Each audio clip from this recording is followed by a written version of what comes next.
Оставката која вчера активистите од Сдруженијето за нас се работи преку општинските служби му ја доставија на битолскиот градоначалник Владимир Талески. Тој ќе ја препрати до градоначалникот на Струмица Зоран Заев. Тоа е вистинската адреса, напиша Талески денеска на својот Facebook профил.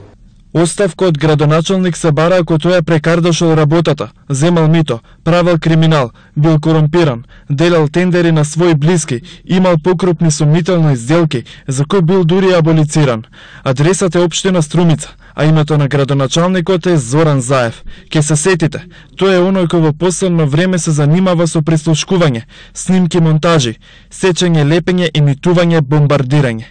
А јас не сум тој, јас не сум Заев. За протестот со шатори пред општината, градоначалникот вели дека бил фијаско, затоа што според него никој веќе не им верува на организаторите. Од Сдруженијето за нас се работи велат дека вокабуларот и избраните зборови не му доликуваат на функцијата градоначалник. Од Сдруженијето одговорија дека нив не ги интересираат другите градови, туку Битола и како се трошат парите на битолчани.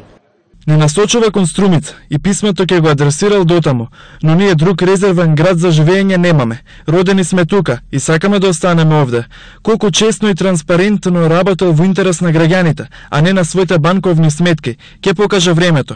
Но и судските постапки кои се во тек или ќе престојат. По протестите што ги организираа во средата, активистите од Сдруженијето за нас се работи побараа оставка од Талески за ветените, а не реализирани проекти, доколку градоначалникот не прифати да даде оставка. Од Сдруженијето најавија дека не ја исклучуваат можноста да започнат постапка за референдум за предвремени локални избори. Шаторите пред општината беа тргнати вчера, ден по протестите, а градоначалникот не се појави на работа. Оваа објава на Facebook е првата реакција на Талески.